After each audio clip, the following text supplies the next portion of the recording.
What about millets, right? There's jawar, there's ragi, there's bajra. How do you know which one to have and how do you plan that? Yeah. Millets have an order of digestibility. Okay. Okay. So I did not know that. millets have it, dals have it. So that means they're easy to digest and tough to digest. So the easy to digest would be ragi and jowar. They are the ones that are most staple. Then, depending on season, you can have bajra, which is like in winter, you have bajra.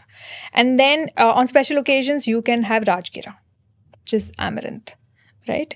And if you actually started having bajra every day, you would definitely have issues. And even with millets, right? People think that as long as they're having millets, everything is hunky-dory. It's not.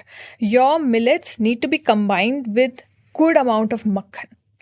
Okay, because without that, it doesn't get digested. And if you're having millets more than 2 to 3 times a week, and I'm not even saying I literally mean 2 to 3 meals in a week, chances are that you'll start getting some kind of bloating, constipation, and it just silently lurks. Millets are good source, but in Ayurveda, they are known as kudhanya. That means poor quality grain. And poor quality because it is very hard to digest. So what is a good quality grain? Rice, because it's easy to digest.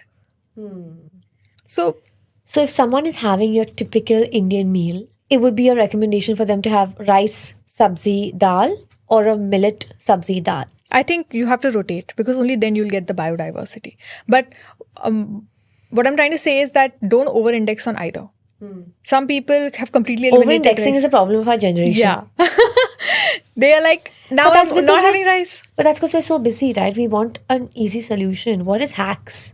Yeah. What is where is the birth of this word hacks coming That's from? true. That's true. It's just that we want a quick solution to every single thing. We don't want to write it out. We don't want biodiversity in our decisions, in our food. Yeah. And that's not coming to bite us back also. Yeah, absolutely. Yeah. No, for sure. Very interesting conversation, by the way. Really, really enjoying it. What is one food that is present in Indian households but is actually really probably harming us? I think there's no food that is harming us as much as it is our mentality of how we use it. Okay. Because I feel like everybody is just obsessed with fighting over what is the best ingredient. Okay, so it's a bit like, imagine you want to buy a car and for 1 hour there's a debate. You're watching a debate of Ferrari versus Lamborghini, and then 1 ghanta after watching you realize, okay, Ferrari is the best. Yeah, that's what I'm going to buy. And then you take a moment and you realize, but my budget is only 10 lakh rupees. But my use case is only dropping my kids to school. But my biggest concern is mileage. So it's like the decision to eat precedes, what we are eating precedes whether we need it or not. We have forgotten how to listen to our bodies. In fact, when I say listen to your body, what does that mean? I have no idea. I'm going to ask you, how do I listen to my body? Yeah. So when you're listening to your body is constantly talking to you. Your burps, if you're having more than a couple of burps in a day, it means that you have a very dry gut. You need to take care of it. If you're pooping more than twice a day, then it means that you have gut issues. If you're having cravings, that means you have some sort of like a gut issue. White lines on your nails, zinc deficiency. Dandruff in your hair, that also means that improper sebum production. So there's some kind of imbalance. Cracking joints. If you have constant cracking knees, for example, it basically means that there's too much pressure. They're weight-bearing joints. So your knees are having too much pressure. So your body is constantly talking to you through these little signs. And we have forgotten how to listen. What is a food you recommend for low energy and energy crashes? Because this is quite a problem of our generation, right? That we eat a meal and then we kind of are dealing with a crash that comes right after. Feeling tired all the time. It's also a lot to do with our lifestyle. Yeah. I was traveling yesterday. I had to fly out to Bombay very urgently. So I flew in day before at night. I spent the whole day shooting. I'm going back to meet my family and my parents and I haven't spent a minute with them. I finished with my shoot at 11 p.m., got home at 11:30. And then I spent 11:30 to 1 a.m. with my parents and my brother and my bhabi because there's no other time. And I had to wake up for my flight at 5 a.m. So I did that, slept from 1 a.m. to 5 a.m. Obviously, I mean, you know what that's going to do to my body.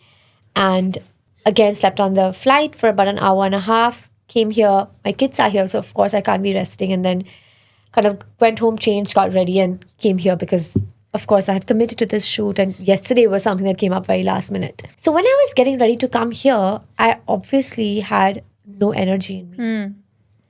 What do you do at that point? Also, what do you eat at that point? Right? I think 2 parts to the question. Yeah. So I think there are 2 things.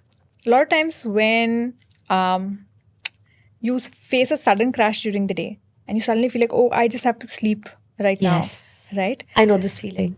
That's your digestion calling. That means the detoxification process that was supposed to happen in your sleep the day before hasn't happened properly. So your body is literally asking you to sleep so that your muscles can relax and the detoxification can happen. Okay. It's also why a lot of people keep yawning through the day. And they're like, why am I yawning? Same thing. And during such a time, the first most important thing that you need to do is hydrate. Because water is the best way to get things moving and to give you back that. And then after that, of course, you can have a little bit of snacks. I personally actually recommend Nariyal Laddu. Okay, it's got fats. It's got like all the goodness. You can combine it with some nuts, dry fruits. Great pick-me-up. Very good for digestion. And it kind of balances all of the issues that you can potentially have. So because of my work and my lifestyle, I travel a lot. And I feel bloated, feel like an energy crash, catching up with sleep, different time zones. Is there something I could be having while I'm traveling that could help? Yeah, there's a power ingredient in Ayurveda, which is salt or dried ginger powder. You take 1/4 teaspoon, put it in warm water, and you sip it through the flight. And you will see that you will actually come out with no bloating. It'll keep things moving inside, because you're sitting in one place and it's congested. It'll keep everything moving inside. No gas, no bloating. Something that I travel with. It's a huge hack that I follow. Especially a lot of times people land and they're feeling groggy, irritable, sometimes a headache, feeling gassy. All of that kind of gets rid of. And actually going back to the low energy conversation, right? A lot of the times I have become more in touch with my body, and I think we all are kind of getting there, right? With more conversations like these. Yeah. I feel like my energy is low. It could also be mental health, right? At times. Yeah. Where you kind of feel this crash, and it could be physical or mental. Yeah. And you're looking for, I'm mindful about what I'm going to consume at that point. What is a good meal to be having, right? Because what you're tempted to have for that comfort is a pizza, right? You're craving like that carb heavy. Yeah. But what is a good meal? Because there have been times where I'm even eating our roti dal sabzi, and even that kind of doesn't work well. So is there something that could offset that crash in energy? You know what? Actually, I would ask you to take a step back and really understand what are your cravings telling you about yourself. Okay. Because in this moment of crash, some people crave sweet, some people crave spicy, some people crave crunchy.